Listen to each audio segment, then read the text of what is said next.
Davis Show.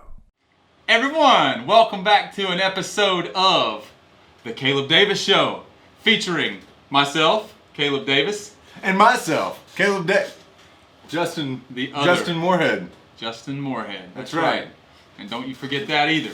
All right, today we have a special treat for you. This is our first ever episode of the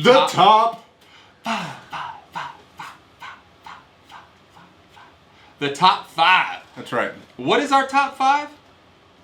Favorite guitarists. Ooh, favorite guitarists. Top 5 favorite guitarists. Now let's lay out a couple little ground rules here. All right, Justin, is this our favorite guitarist, or is this who we think is the best guitarist of all time? This is our favorite guitarist, and that's really important. Let me press in on this for just 1 second if I can. Press it. This is our favorite guitarist, and that means, for me personally, for Justin Moorhead, for Caleb Davis, these are the guitarists that we most enjoy preferentially. Yep. This is my preferred list of 5 guitar players. And let me ask you this, Mr. Davis. Are these like ranked? Are we going in order? Oh, okay. I'm glad you asked. That is an important question. Detrimental to the outcome of this event. We will rank them in order. They will be from 5 to 1. The number of the counting shall be from 5 to 1, baby. 1 and 5. Sorry. The number of the counting will not be from 5 to 2, unless then proceeding to count to 1. Right. All right, so we will rank our favorite. All right, this is going to be subjective. So we would love to ask anybody who's watching. We're sure you're going to disagree with us, but what you can't disagree with is our favorite guitarist. You can't. I mean, you just can't. You might say my favorite guitarist is better than yours, and that may be true in a different sense, but it's not true in the sense that they're my favorite guitar player. That's right. You like that? Absolutely. This is the age where people like to argue. We don't want to argue. I don't want to argue with anybody about anything. So, I'll tell you this. We were gonna have a special guest on, but the truth is, see, we have a chair for him and everything. It's empty chair.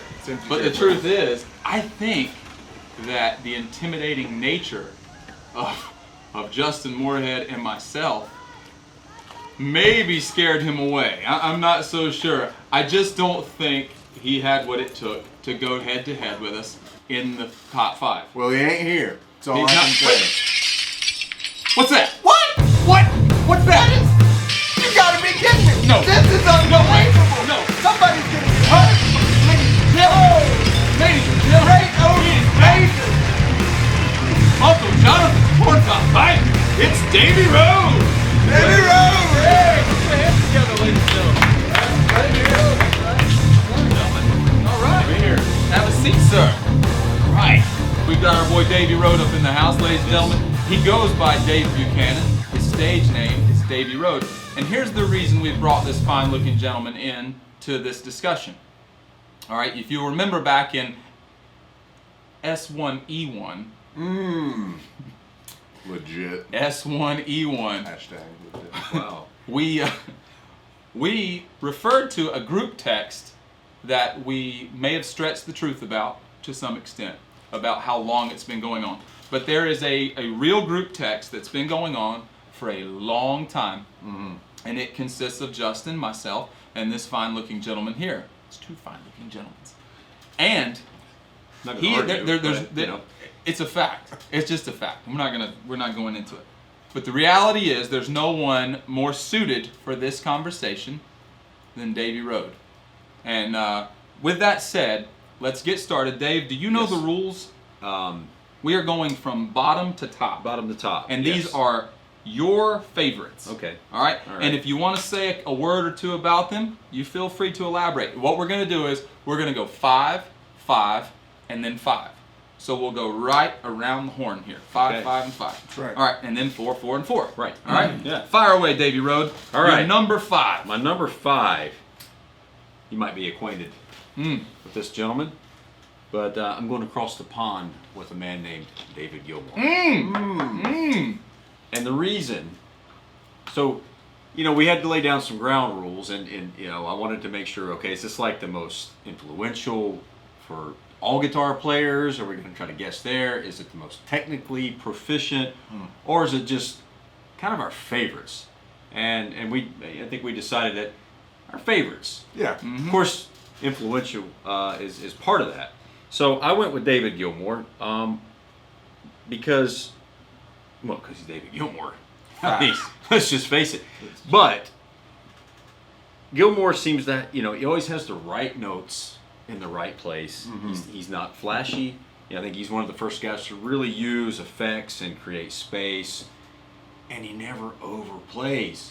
Never. True. Never overplays. It's like every note has this spot that it belongs. And so when you're listening to Gilmour, it's like, I don't know, you just kind of feel it. Yep. The emotion, there's a lot of emotion he's playing. Absolutely. So that's who I'm going with 5. All right, good deal. Very good. That's excellent. My number 5. We can't all put our hands on this, can we? I'm going to put my hands in my lap Wow. because that got slightly dangerous. Put my hands right here. Anybody feel that? The table Everybody. said, I do know what to do with my hands, but it's not put them on the table. All right. My number 5, it may surprise some of you. It may surprise some of the gentlemen at this table. I'm not sure. But I'm going to explain why. My number 5 is a man who goes by the name of Jerry. But this is not the Jerry that probably Justin's going to have. This is the Jerry of the Reed. Yeah. Mr. Jerry Reed, the wild man from Alabama. Yeah. Alabama wild man. Yeah. Okay, here's the thing. Are there players more technically efficient at that style of picking? No. Okay, say like a Chet Atkins or a Doyle Dykes or a Van Duzer or there's a bunch of guys who are way more efficient. And Jerry often said that the best day of his life was when Chet would record his songs so that he would no longer have to remember how to play them. So Jerry always considered himself an entertainer, not so much a picker. All right, but here's the thing. Jerry could play you and you and you and you under the table. Absolutely. All right? Jerry was a beast, but he had his own thing, and it was, here's what, if you make my lips snarl up like Sylvester Stallone, that's it, man. And Jerry put the stink on everything he did. He was country, I think, by definition, but that joker was funky. And he was all kinds of levels of funky. So Elvis had to bring him in to play Guitar Man. Yeah. That's right. Yeah. That's right. Didn't take himself too serious either. No, he didn't. Which And is you- always fun. You enjoy that. That's Yeah. right. And I think that's what we do here. we model after Jerry Reed's and the Beatles, and we don't take ourselves too seriously. Nope. But Jerry, 100% could blow you away, but also not really care too much whether he ever played it again. And he was just as content to act in movies or stand up on stage and make people laugh or be on TV shows. A full entertainer across the board. Number 5, Jerry Reed. Take it, Jay. My number 5, folks. Jimi Hendrix. Jimi Hendrix is my number 5. Let me talk to you about this. I want to talk to you about Jimmy. Jimmy's a special player. Jimmy's a special human being. There is a writer, I believe her name is Virginia Woolf, who had a style of writing called stream of consciousness. Yeah. She would just write kind of what came into her head. Jimmy, at times, was much more intentional than that, but I really think he was probably one of the most connected players to his instrument. Yeah. And hear me on this. There are other guys that have done the Jimmy thing really, really well. Robin Trower, Stevie Ray Vaughan, John Frusciante. John Frusciante, John Mayer. A lot of players who can do the Jimmy thing. Jimmy did it first, for one thing. But Jimmy really, if you kind of get in tune with his catalog, he juxtaposes himself a lot. So you listen to something like Spanish Castle Magic, super aggressive. Yeah. He just hits hard. And then Yeah. then drifting. Got me. Sorry. Yeah. Oh, then drifting. Drifting. Yeah.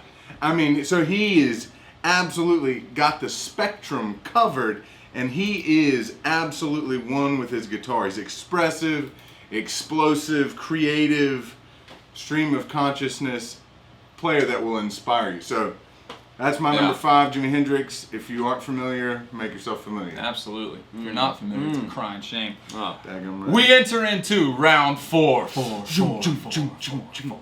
Davey Road. So for 4, speaking of the Jimi Hendrix style, Stevie Ray Vaughan. And So Stevie Ray was, I'm 10 years older than you guys, roundabout. So I remember as a kid, Stevie Ray coming on the radio with Pride and Joy when it came out, and it was different because in the early '80s, blues music was, it kind of like died out. There were, it was kind of a thing from the '60s, and here comes this guy who kind of looks like Jimi Hendrix. He's like this wearing these Texas Genie looking clothes or whatever. But I mean, he just like The blue kimono. oh yeah, and he but when he starts playing, it's just kind of the Jimmy thing. It's like he is one with his guitar, and then so I got into Stevie, and then got the El Combo on VHS, and that's how I learned how to play blues licks. I learned watching him play the box, Yep. And of course, there's a lot of stuff on YouTube, a lot of videos. You can. One of my favorites is when he comes off from his bus and he's doing scuttlebutt or something like yawning while he's playing, and he's just nailing it and singing. But anyway, Stevie Ray was a huge influence on me. He really kind of taught me how to play blues guitar. Sure. He was the guy that I don't know.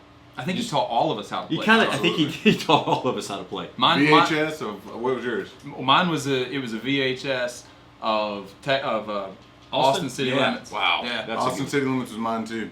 And oddly enough, there was a version on Austin City Limits back in the day that came out of him live in 83 and one was 89? Something like that, yeah, it was a split, yeah. 85 and 89. Anyway, the old one where he's wearing the blue kimono. Yeah.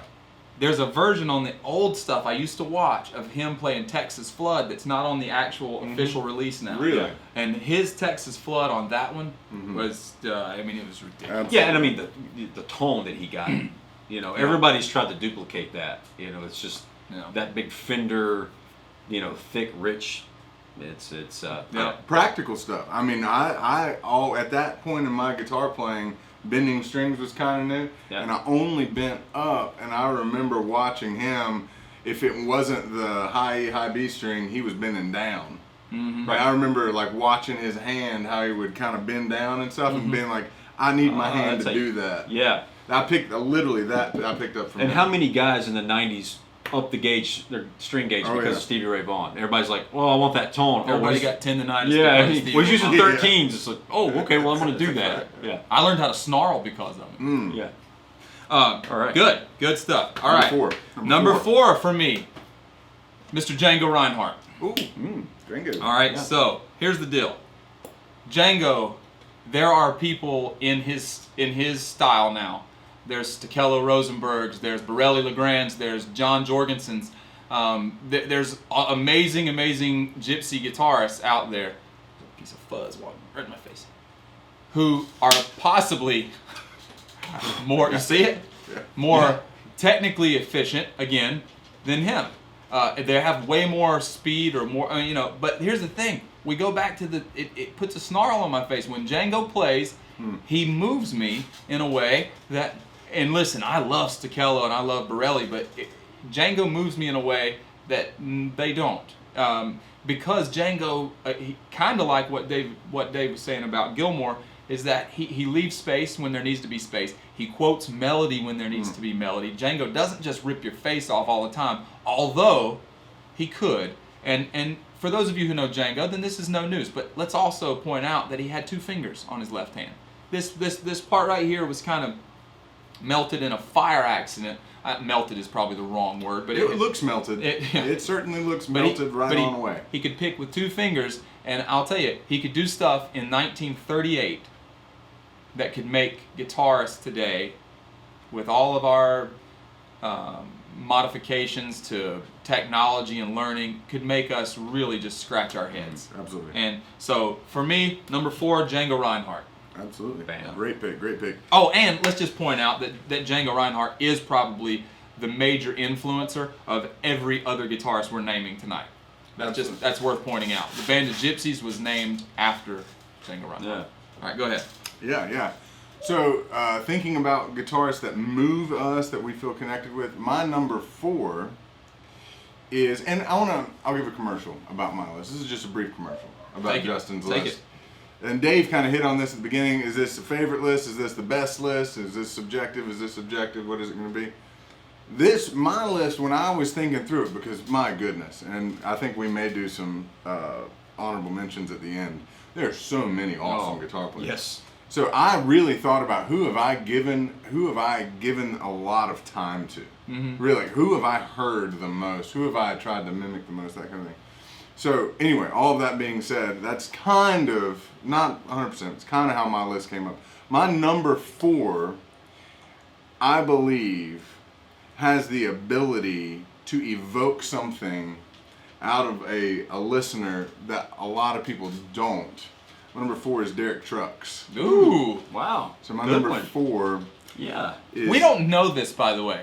We didn't talk That about is this. true. These are legitimate reactions. Yeah. Sorry, go ahead. Yeah. So he is a slide virtuoso, slide guitar playing. So Dwayne Allman, he's definitely coming out of that school. And then a lot of old blues guys use slide. I mean, it's just it's a style, technique that you've heard. You've heard it done in a real crass, kind of raw way with those older blues dudes. And you've heard it done in real polished ways. Who's it, Landreth? Sonny Landreth. He's real virtuosic as well. Derek Trucks is virtuosic, but hear me on this.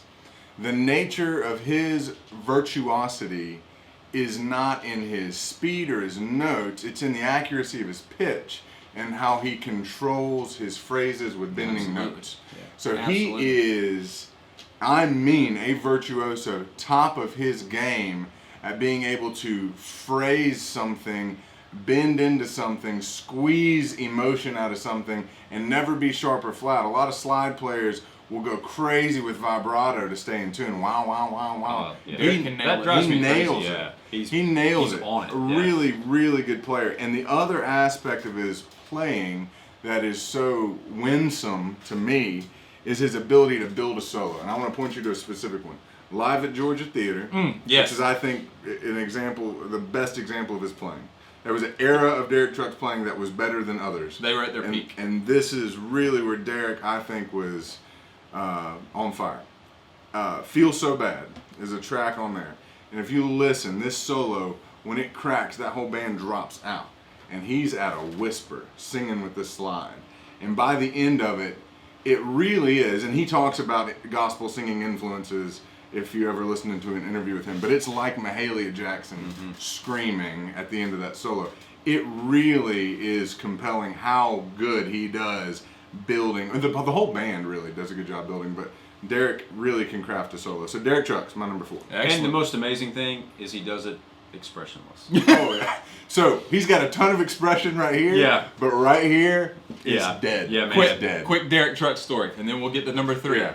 Justin and I went and saw, we had seen him with the Allman Brothers back when we were Yeah. kids, but we had never seen the Derek Trucks band. And this is back when you used to go to a little 500-seater club and see him for $8. And we were down on his monitor. I mean, we were like up on, Yeah. right here on his monitor.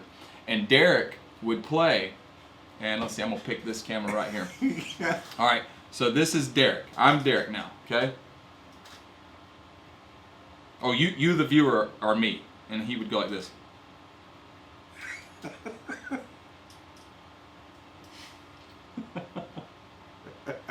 And I mean, listen, I enjoyed myself thoroughly, but I have to admit, I was kind It's of a like, weird. oh, jeez, man. Quit looking at me. You know, why are you looking at me like that? At least look at me and be like, "Ah!" you know, or something. But he was like, No. he just glanced at me and then looked back down, and I was like, I don't really know if I'm doing something wrong. Maybe I should back up a little bit. I don't really know.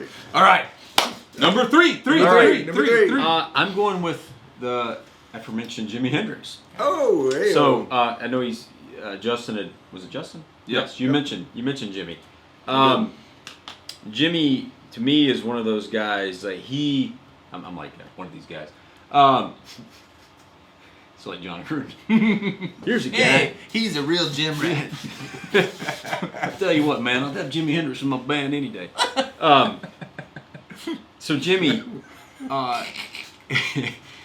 he revolutionized the way guitar is played, and I think you see that today. You were talking about the guys he influenced. We see the John Mayers, Stevie Ray, Robin Trower, guys who have sort of perfected what Jimmy did.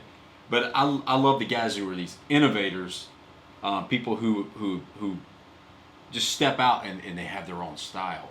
And Jimmy's one of these unique individuals who not only altered the way guitar is played, the way it be forever played, but he was a true pioneer. There was this recklessness about his playing. 100%. And there was, there were times just like, I don't think he quite got that, but that was the beauty of it. Yep. He went Reckless for it. is a good word. Yeah. Went for it. There was the, and part of that was the experimentation that he did. Nobody did. I mean, the Beatles to a degree, but the Beatles were more of a band unit. They were, they had all these other things at their disposal, and It was of a course, studio. yeah, they had these. Thing. I mean, Jimmy was. He was a dude. He was just going in there and like, here's my guitar. Let's crank it up. With a bass player and a drummer. That's Yes. right. And a bass player and a drummer, and obviously the flamboyance. I mean, he was an entertainer. Like none other. And Yep. so I'm going with Jimmy. We're number 3. Excellent. Yeah, number 3, Jimi Hendrix. Excellent. Yeah, great. All right, number 3 for me, George Benson. All right, so here's the thing. Benson. Now, you cannot say anything about the man's chops. He had more chops than anybody on the planet. That dude could play faster and cleaner with a hollow body jazz guitar than anybody on the planet. And that's his game. But George would, right in the middle, I need a guitar. But right in the middle of a phrase, George could say, and like just absolutely get this blues thing going right in the middle of every single thing he did. He could be playing Stella by Starlight, and somehow put the blues in it. And it was just like, God, that was disgusting. George Benson, number 3, all day long. Very good, very Nice. good. My number 3 has already been mentioned, but he was mentioned with the wrong last name. So it's Jerry Garcia is my number 3. Caleb mentioned Jerry Reed. This is a whole different bird. I'm just going to shoot y'all straight. Fact. Don't shoot the bird. Don't shoot the bird. Please no. Please don't do there that. may be kids watching. Yes, There's maybe. one in the room. And there's kids in. Yeah. But hear me on this. Jerry Reed and Jerry Garcia are different. Is that how you want to lead? Here, hear me on this. Jimi Hendrix and Jerry Reed are different. Jimi Hendrix and Jerry Garcia are different players. Derek Trucks and Jerry Garcia are different players. I say all this to say this more than anything. And hear me, I'm going to defend his playing. And I'm wordy. Y'all just got the deal. Shoot you straight. Part of Jerry's thing is that it's Jerry doing it. I'm just going to level with you. Hey, that's what it's about. But this is not a cop-out for his playing. So it's only talk about Jerry's playing. The essence of Jerry's playing was conversational, but not in the way that you might think I mean conversational as a member of the jam band of all time, this great improvisational unit, the Grateful Dead. Typically you would think conversational, oh, he's listening to what Phil's doing and he's responding. Jerry was more schizophrenic in his playing, and he was having a conversation with himself. It was very mumbly.